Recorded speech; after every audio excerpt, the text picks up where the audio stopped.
Salut à tous, vous êtes sur Chronique du blindage et on se fait une revue de détail aujourd'hui d'un kit qui correspond à une période que j'affectionne, à savoir la guerre du Vietnam.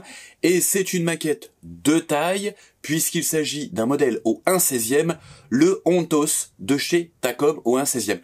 Alors, c'est un choix plutôt original que fait le fabricant chinois en choisissant ce modèle, puisqu'il aurait peut-être été intéressant de le décliner également, alors peut-être ça va venir au 1/35e, puisque ce kit au 1/35e, n'existe en plastique que chez Academy, et que le modèle Academy est particulièrement raté, notamment au niveau du train de roulement. Mais félicitons-nous tout de même, ou en tout cas réjouissons-nous que Takom s'intéresse au Ontos et l'édite au 1/16e. C'est vrai que comme c'est un petit véhicule, même si vous allez voir qu'au 16e, tout de suite ça prend un petit peu plus d'ampleur, c'est un petit véhicule, donc on a quelque chose en termes de taille qui est relativement contrôlé à l'image de ce qu'ils avaient déjà fait sur le FT17, notamment, enfin le char FT, le Renault FT. Donc là, vous allez voir, on est sur une très très belle maquette. On découvre tout de suite le box art ensemble. Donc une boîte qui est quand même assez conséquente, vous voyez, hein, qui fait une bonne dimension et qui surtout qui est assez profonde. Donc un joli box art, hein, typique de chez Takom maintenant sur les véhicules. Donc le M50A1 Ontos, donc un véhicule qui rentre en service au milieu des années 50, 1956 me semble-t-il, et qui est à l'origine destiné à la lutte anti-char.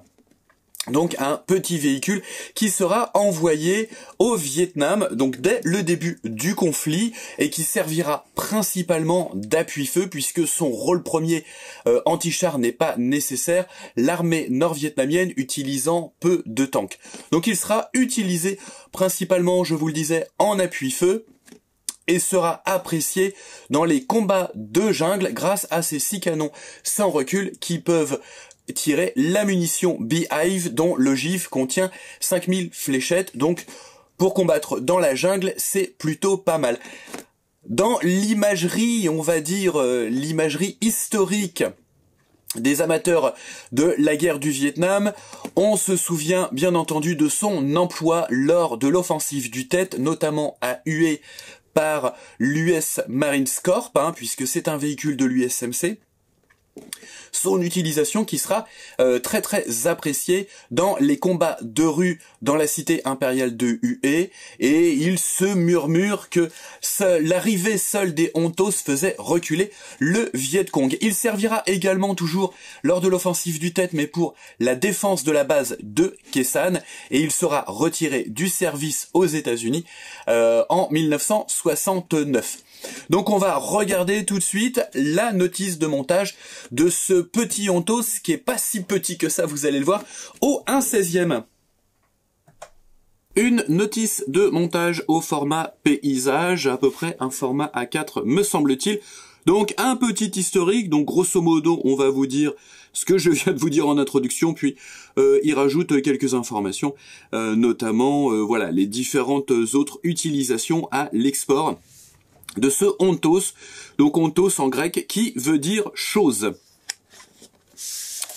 Donc on a ici l'ensemble des grappes sur lesquelles vous allez avoir les pièces nécessaires pour assembler ce Ontos au 1/16e avec des chenilles souples, on le verra, en plastique souple, et puis une belle planche de décalcomanie ici, et une belle planche de photodécoupe. Vous avez vu, ils ont inversé décalque et photodécoupe, ce que du coup j'ai fait également en lisant la notice. Alors on commence par assembler la partie inférieure de la caisse, et là, bonne surprise, on a un intérieur qui va être détaillé, donc c'est plutôt bien à l'échelle d'avoir un intérieur détaillé, notamment sur un véhicule dont les 2 portes arrière laissent largement entrevoir et même voir l'intérieur et les aménagements intérieurs. On a les obus sans recul, dont les culs sont en photodécoupe, et puis donc c'est les principales pièces en photodécoupe concernent les obus, puisque là également, on va avoir le pourtour de la douille qui est percée pour évacuer les gaz de tir. Donc ce sont des pièces en photodécoupe, on gagnera en détail. On continue l'aménagement intérieur, qui est assez sommaire, assez succinct. C'est un petit véhicule. Donc là, vous voyez, c'est le poste de conduite. On a le poste radio ici. On a là le siège du commandant. Et on vient assembler les deux parois latérales pour pouvoir progressivement monter les galets et les bogies sur le train de roulement de ce Ontos. Notez que vous avez vu, la bande de roulement est une pièce rapportée, ce qui peut éventuellement faciliter la mise en peinture, sauf que la plupart sont prises, vous voyez, à l'intérieur des supports de suspension, pardon. J'ai eu un blanc, j'ai eu un très gros vide. Donc du coup, même si c'est des pièces rapportées, il faudra quand même les coller avant peinture, sinon ça va être un petit peu compliqué de les assembler. Une fois que vous voyez l'ensemble des galets sur les bras de suspension, c'est un mot que je n'arriverai pas à dire aujourd'hui, sont assemblés, donc vous voyez, c'est fermé. Donc il faudra reprendre les bandes de roulement au pinceau et les laisser mobiles pour pouvoir les tourner et les peindre comme ça. Je pense que c'est la meilleure solution, plutôt que de peindre le train de roulement et ensuite l'assembler, parce que vous avez vu qu'on n'a pas terminé, il y a pas mal de choses à ajouter. On fait l'autre côté, donc les deux côtés sont identiques, donc c'est le train de roulement vous occupera un petit moment au niveau de l'assemblage. Et puis ensuite on attaque le glacier avant pour progressivement refermer ce petit Ontos. On continue avec, donc ici, c'est le caisson à obus, le caisson à douille, dans lequel on va pouvoir insérer les douilles.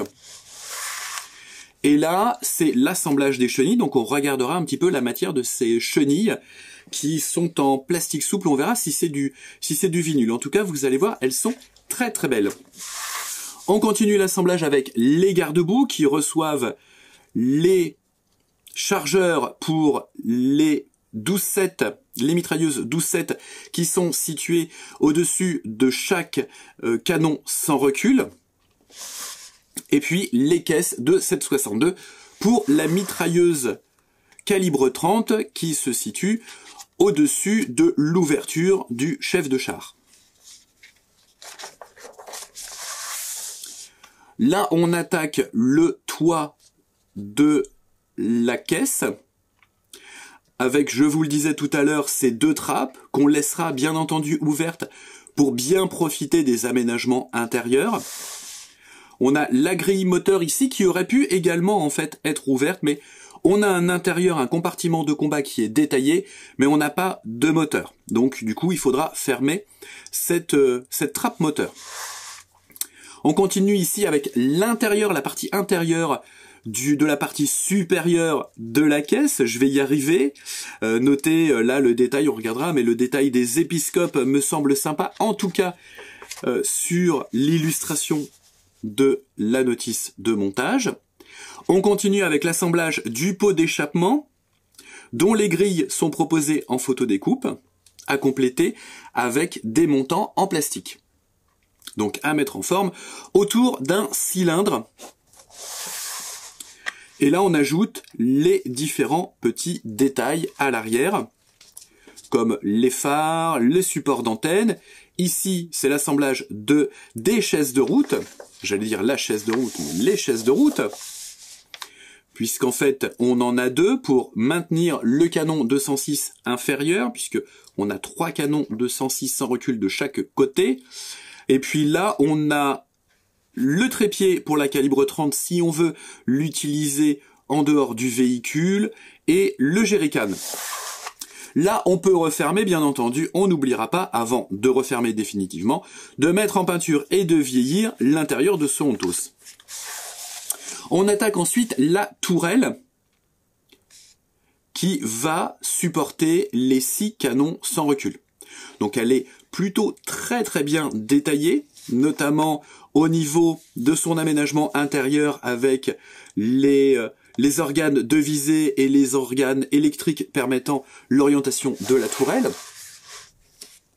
On continue ici. Et là, on arrive à l'assemblage des canons sans recul, donc avec la culasse ici. Donc on pourra ouvrir ou fermer à loisir cette culasse. Le tube ici, le tube qui est fourni en 2 parties, donc il faudra bien soigner la ligne d'assemblage, la mastiquer, la poncer, et ne pas hésiter à la remastiquer si on voit encore des petits défauts. Et puis on vient assembler déjà ces 2 premiers 106 sur les supports latéraux sur la tourelle. On continue avec les 2 autres 106 du côté droit. Notez que les câblages de système de mise à feu sont présents. Et on termine par les... alors ce sont des canons de 12-7 qui permettent d'ajuster la visée. Donc qui figurent sur chacun des 4 tubes supérieurs de la tourelle. Ensuite, on a une calibre 30 sur un affût assez particulier sur le Ontos, qui vient se positionner juste au-dessus de la trappe du chef de char. Et on n'a plus, en fait, qu'à venir insérer cette tourelle sur le Ontos. Le petit plus également de ce modèle, c'est qu'il contient une très belle figurine au 1/16e, donc pour un chef de char, donc en tourelle, mais qui quand même possède des jambes voilà, jusqu'au pied. Donc c'est pas juste un buste. L'avantage c'est que si vous ouvrez les trappes à l'arrière du Ontos, eh bien on pourra, voilà, notre chef de char, on pourra apprécier qu'il ait des jambes. Donc vous voyez, il est dans une posture, en fait c'est comme sur le box art. Alors on regardera après le box, on reverra le box art, mais il est dans la même position. Ce qu'on peut éventuellement regretter, c'est qu'on n'ait pas eu un pilote. Alors ça peut se comprendre parce qu'il est assez peu visible, mais en tout cas sur la partie basse de son buste, mais ça aurait pu être sympa d'aller jusqu'au bout de la représentation du box art, parce que là du coup en fait il donne ses ordres à pas grand monde, hein. Il n'y a pas grand monde pour l'écouter en tout cas. Quelque chose d'intéressant, c'est qu'on a ici 2 infographies qui nous permettent de mettre en couleur les détails intérieurs et d'identifier les différentes couleurs utilisées. Donc là, pour le coup, contrairement à l'Apache de chez Takom également, que j'ai fait il y a quelques semaines et il y a quelques jours, eh bien là, on a quand même une infographie qui est de taille suffisante pour qu'on en apprécie les différents détails. On n'est pas sur des petits timbres-poste. Et on passe ensuite aux options de décoration. Donc qui sont au nombre de, que je ne vous dise pas d'adresse, qui sont au nombre de 5, donc ce qui est plutôt pas mal, ce qui offre une certaine variété. Avec un premier Ontos, donc en février 1968 à Hue.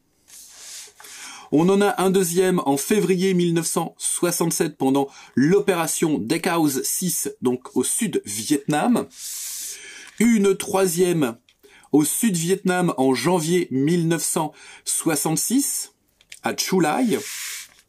Une quatrième qui porte un nom de baptême intéressant, référence cinématographique, The Good, Bad and Ugly. Donc au Sud-Vietnam en 1968, et une cinquième option de décoration qui correspond à un modèle exposé, donc le Roadrunner, exposé à l'US Army Armor and Cavalry Collection à Fort Benning en Californie. Donc ça, c'était en 2022. Takom en profite pour faire une petite promo de ses autres modèles au 1/16e. Le très connu maintenant est déjà beaucoup monté Renault FT. On soulignera le fait qu'ils n'ont pas mis FT17, ce qui est tout à fait juste, je vous le rappelle. Le char pendant la Première Guerre mondiale, c'est le Renault FT. Il portera l'indicatif 17, mais c'est une dénomination post-Première Guerre mondiale. Il y avait aussi, enfin ils ont toujours un Panzer Befehlswagen 1, au 1/16e, un Panzerjäger 1B au 1/16e, une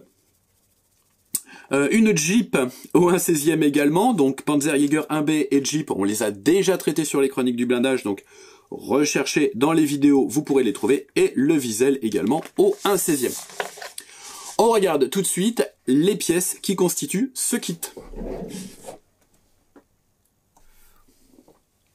On commence par jeter un coup d'œil sur la pièce principale qu'on trouve dans la boîte, à savoir le toit de la caisse, ce qui nous permet d'avoir une idée de l'envergure du modèle, de l'encombrement du modèle. Donc vous voyez, il est quand même assez imposant au 1/16e ce Ontos. On va regarder de plus près le détail. Et vous voyez que on retrouve la qualité Tacom avec un beau plastique. Alors vous pouvez pas vous rendre compte, mais c'est un plastique. Moi j'aime bien les plastiques chinois. Je le dis, je le répète, mais c'est vrai que il est voilà, il est souple, mais en même temps il est pas cassant et il est assez épais. Vous voyez que les détails là, on va zoomer un petit peu si voilà comme ceci. Donc vous voyez là les boulons sont bien représentés. C'est plutôt très joli. On va continuer avec, sur cette grappe, on va trouver en fait le fond de la caisse, donc qui est également détaillé. Donc qui viendra, voilà, notre Ontos viendra comme ceci. Et puis on a également, on va regarder les éléments principaux de flanc de caisse. Donc ici, on a les flancs. Là, vous voyez, on a le pot d'échappement. Là, c'est la structure arrière, le panneau arrière qui recevra les deux trappes. Et puis là, on a des éléments internes, dont cette cloison, que l'on va regarder de plus près. Voilà, donc une des cloisons à l'intérieur, avec le petit tableau de bord. On regardera sur la planche de décalque si on a les cadrans en décalque. Ça m'étonnerait qu'on ne les ait pas. Mais vous voyez, c'est le niveau de détail. Il est très joli. Et c'est très bien restitué à l'échelle. Sur cette grappe, on trouve des éléments, les éléments du garde-boue, donc d'autres éléments de la caisse. Ici, vous avez la poutre extérieure, donc qui joint les différents galets. Là, vous avez le tourello qui viendra supporter de part et d'autre les 3 et 3 canons sans recul 206. Ici, on a une plaque de la caisse et d'autres éléments internes, des parois internes. Ici, on a la petite structure, la plaque qu'on a à l'arrière, sur laquelle viendra s'intégrer ici les récupérateurs de douille, les casiers à douille. On va faire un petit gros plan sur les éléments, mais on a toujours la même qualité. On va se faire, voilà, sur le garde-boue, on a une grille ici. Donc c'est très très joli. Les boulons sont petits, vous voyez, les boulons sont petits, donc bien représentés à l'échelle. Ici sur cette plaque, vous voyez, voilà. Le détail est très très soigné. Sur le tourello, là on a l'encadrement du périscope, on regardera par la suite les périscopes. Sur cette grappe, on va retrouver pas mal de petites pièces, principalement destinées à l'intérieur, comme les postes radio. Ici, on a des obus. Et puis, on a un des garde-boue. Donc, vous voyez un petit peu la taille de la chose. Si on regarde en détail, par exemple, le poste radio, que je vous le trouve, voilà. Là, c'est super. Bah, c'est vrai qu'à cette échelle, franchement, il y a de quoi se faire plaisir. On jette un coup d'œil aux obus qui sont proposés en demi-coque.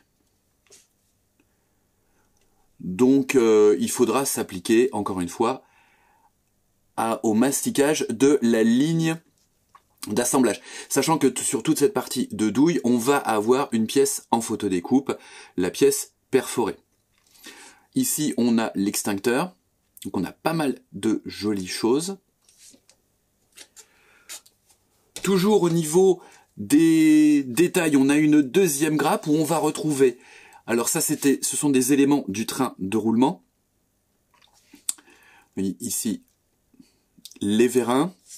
On a la calibre 30 de tourelle. Alors c'est vrai qu'à cette échelle, le tube peut paraître un peu fade, on va dire, en termes de détails. Donc il existe des tubes de calibre 30 ou 1/16e, donc ce serait peut-être judicieux de remplacer. Là on a des pièces de la chaise de route. On a l'appel qui fait partie du lot de bord. Je retourne la grappe pour vous montrer le jerrycan en 2 demi-coques classiques. Ici, on a un élément du trépied.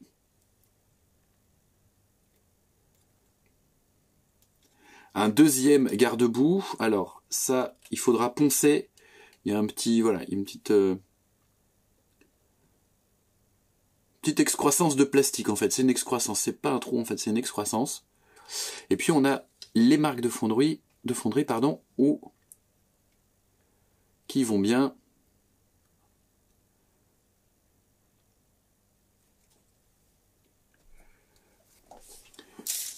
Cette grappe contient les 2 portes arrière ainsi que la grille moteur et les armatures qui viendront se placer sous les garde-boue. On jette un petit coup d'œil sur la grille moteur ainsi que sur les portes arrière. Donc face externe, face interne, elles recevront bien entendu les détails, les systèmes d'ouverture et de fermeture à l'intérieur. Notez qu'on n'a pas de pastille d'éjection. Donc ça c'est plutôt pas mal. On a un léger retrait ici, ici et ici. Je pense qu'un simple ponçage éliminera ce retrait. Voyez ?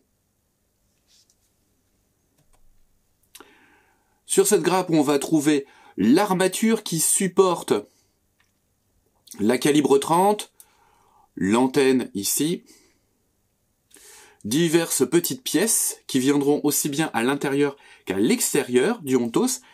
Ici, on a la demi-culasse qui allait avec la calibre 30 que je vous ai montré. On a également des durites.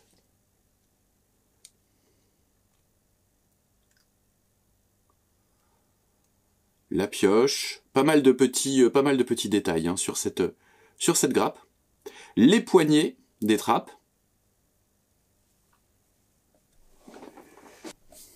On a 2 grappes comme celle-ci puisque on a 2 côtés au train de roulement avec donc ici les bras de suspension, les galets, les bandages de roue et on a également l'un des 2 sièges.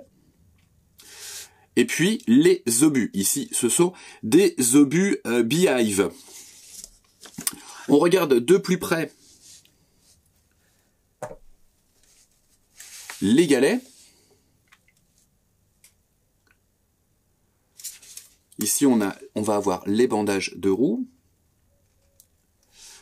On a le barbotin ici, qui est en 2 pièces, nécessairement. On a toujours voilà, différentes pièces qui viendront se positionner sur le train de roulement. Et puis, je vous le disais, les obus ici.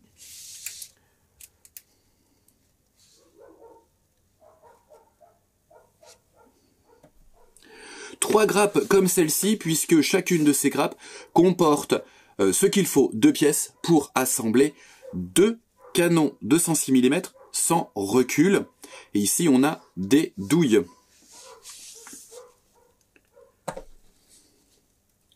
Alors, on regarde un petit peu les canons.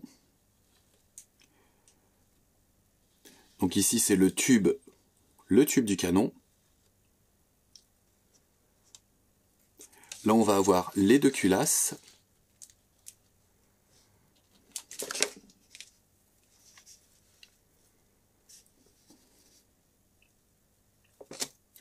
Et ensuite, tous les éléments, la tresse avec les câbles de mise à feu, le petit câble qui va jusqu'au canon de 12/7, parce que je pense pas que ce soit... C'est un tube de 12... au canon de 12/7, donc c'est pas forcément une 12/7... ce serait à vérifier. Mais c'est un canon de 12/7. On a ici les caisses à munitions de calibre 30.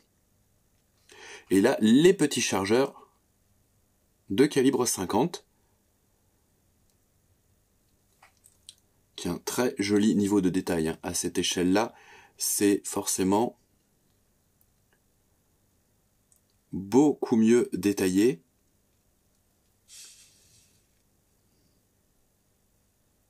Donc 3 grappes comme celle-ci.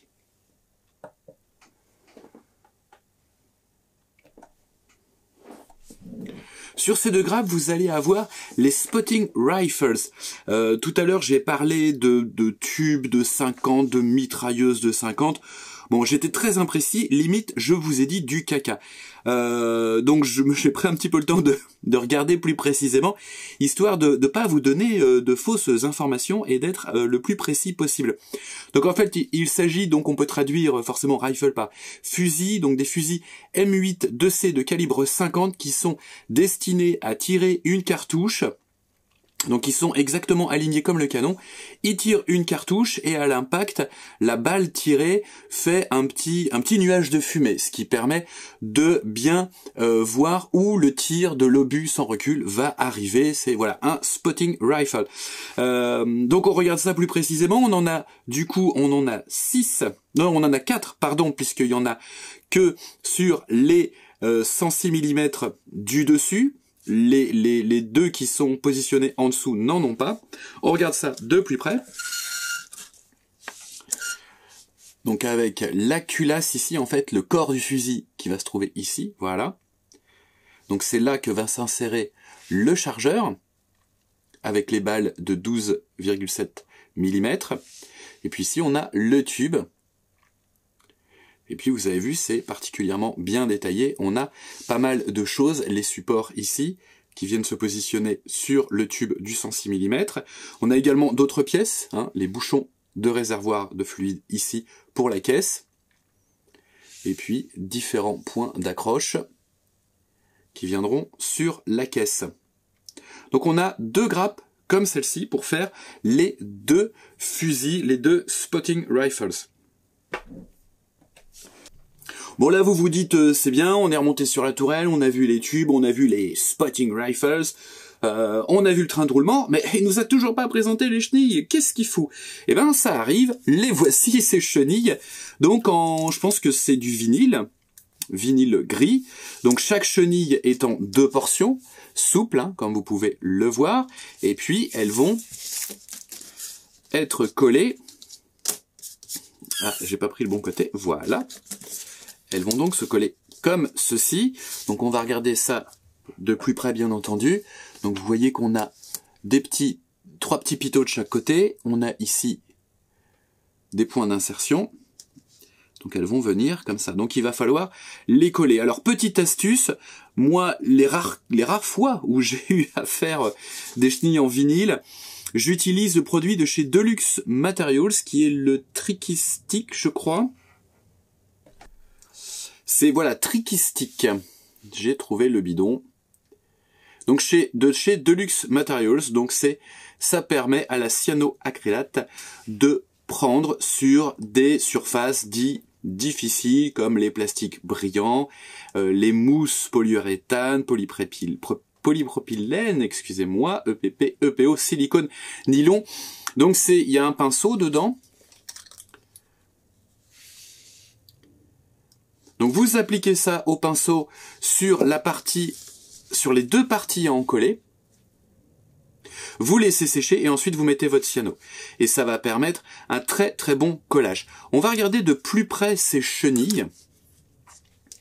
Donc on a ici petit point de grappe donc qu'on enlèvera. Et après, moi je voulais voir un petit peu. Là, je ne sais pas si vous voyez à l'intérieur. Il faudra retoucher quand même un petit peu. Je vais essayer de vous le pointer pour que vous puissiez bien le voir. Là, il y a un petit résidu, en fait, vous voyez, de matière. Donc c'est pas bien net. Donc ce serait bien de redonner un petit coup de couper au scalpel. Alors scalpel neuf, hein, essayez pas de poncer parce que si c'est du vinyle, ça va être très compliqué à poncer. Donc juste un petit coup de scalpel, en fait, pour refaire un peu chaque angle.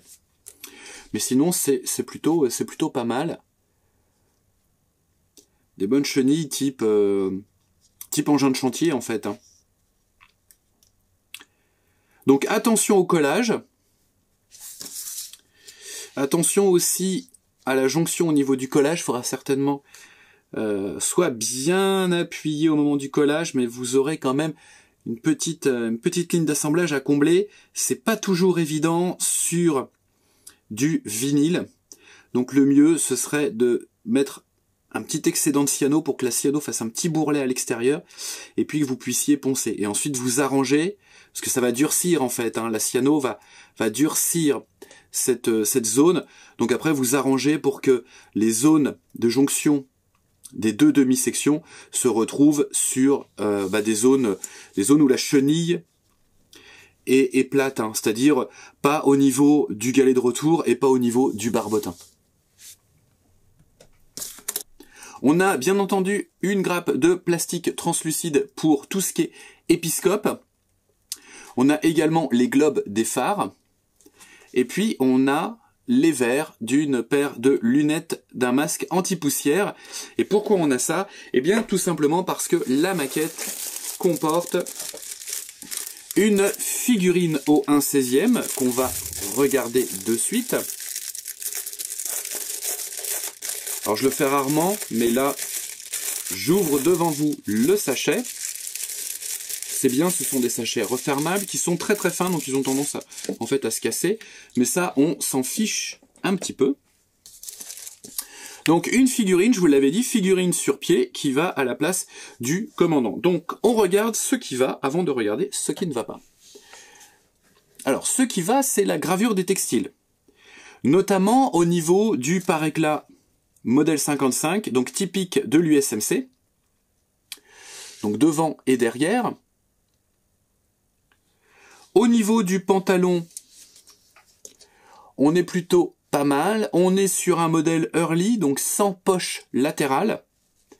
Donc un modèle, on est plus sur du 65-66 sur ce modèle-là. Notre homme, eh bien, il porte un t-shirt, hein, dont on voit les manches ici. Alors, je trouve les bras un petit peu fins par rapport, vous voyez, à la tête. Je trouve qu'ils sont peut-être un petit peu fins, les mains sont peut-être un peu fines, et les bras également. Le visage est plutôt pas mal. Il est plutôt bien. Le casque, ça va. Le holster pour le Colt 1911, je le trouve un petit peu petit.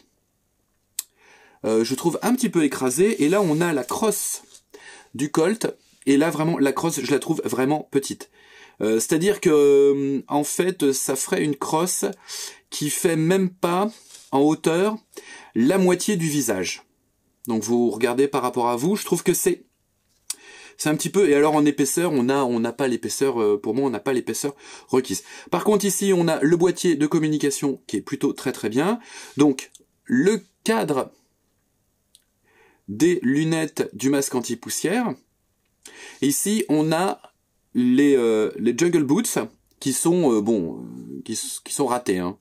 Même avec un coup de peinture, on n'y arrivera pas. Hein. Si on regarde, voilà, la sculpture, on essaye de regarder la sculpture extérieure, on n'a aucun détail sur cette botte de jungle. Aucun détail typique de la botte de jungle. Elles sont là sans semelles, puisque les semelles sont ici.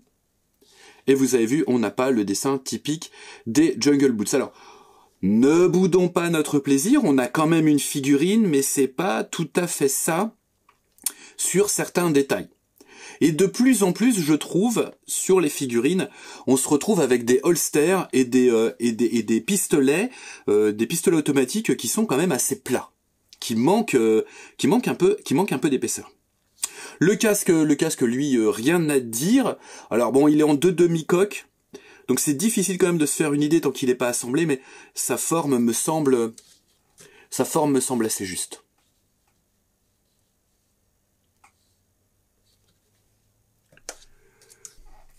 Je vous l'ai dit, on a une planche de photodécoupe qui comporte essentiellement les culots de douille. On va regarder ça de plus près en essayant de faire en sorte que ça brille pas trop. Voilà, les culots de douille. On a les parties perforées autour des douilles. On a également les protections de peau d'échappement, les grilles de protection de peau d'échappement. Et ici, c'est le support pour l'antenne.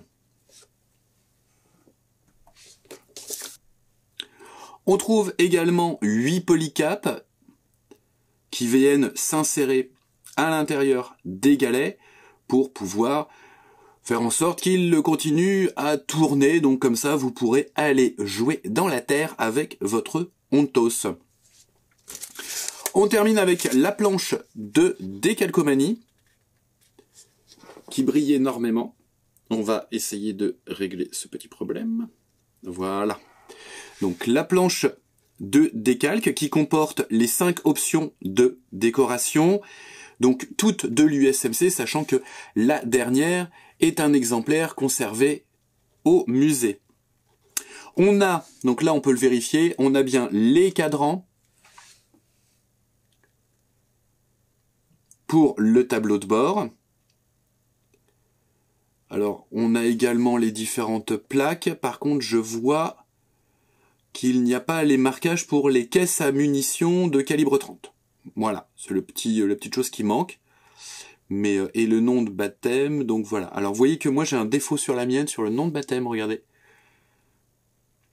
Le Y sur le deuxième marquage est resté blanc, il n'a pas été recouvert de jaune. Alors je ne sais pas si c'est juste ma planche ou si c'est l'ensemble des planches. Donc il faudra le repasser avec une peinture, juste suivre le blanc, et puis vous prenez un peu de jaune, puis vous repassez ça. C'est pas catastrophique, c'est un petit peu déconcertant, mais c'est pas catastrophique. Takom continue donc de faire feu de tout bois, et là en l'occurrence avec ses 6 canons de 106 mm, puisque après la sortie des très attendus Apache au 1/35e, on a droit à un Ontos au 1/16e. Ce n'est pas la première maquette sur la période Vietnam de Takom, mais c'est la première au 1/16e. Donc autant les amateurs de l'échelle, qui sont de plus en plus nombreux malgré tout, en tout cas ça intéresse de plus en plus de maquettistes, que ce soit sur des sujets ponctuels, et je pense que là ce sera le cas, c'est-à-dire que des maquettistes, par exemple comme moi, qui sont plutôt 1/35e, mais qui ont un intérêt particulier pour la période Vietnam, c'est assez difficile de résister à ce Ontos, ou alors d'espérer que une déclinaison au 1/35e avec la même qualité puisse se faire chez Takom, auquel cas ce serait vraiment une très bonne nouvelle. Mais malgré tout, on aurait tendance à facilement se laisser tenter par ce Ontos au 1/16e, qui, vous l'avez vu, est quand même un gros modèle, mais pour du 1/16e, c'est encore tout à fait gérable. Il y a un excellent niveau de détail.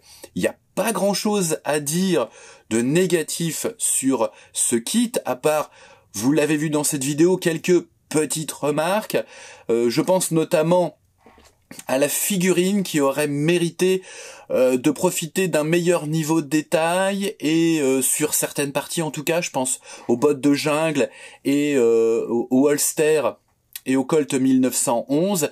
Et puis sur la morphologie, je trouve que il y a un petit truc, moi ça coince un petit peu, hein. Mais alors avoir assemblé, peut-être que c'est moins flagrant.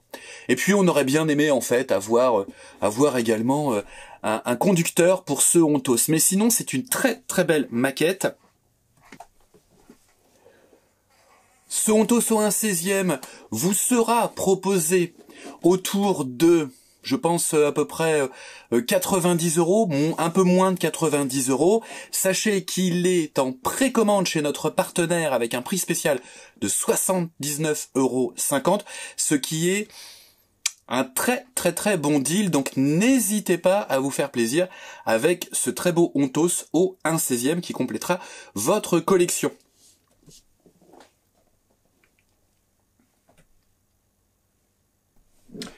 Voilà qui termine cette revue de détail, encore une exclusivité que l'on doit à notre partenaire Domino et surtout Sylvain qui œuvre pour nous et qui n'a de cesse de nous dénicher, de nous récupérer des avant-premières. Donc un grand merci à lui pour tout le travail qu'il fournit.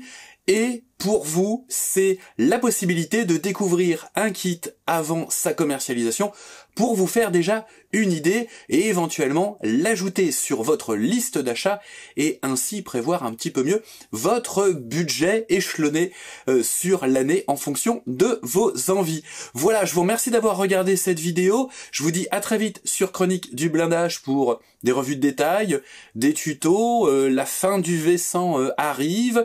Il y aura également des vidéos tournées, des captations de démonstrations lors des précédentes expos sur lesquelles nous sommes intervenus. Donc voilà. Eh bien je vous dis, prenez soin de vous, prenez soin des autres et à très vite sur Chronique du Blindage. Allez, salut!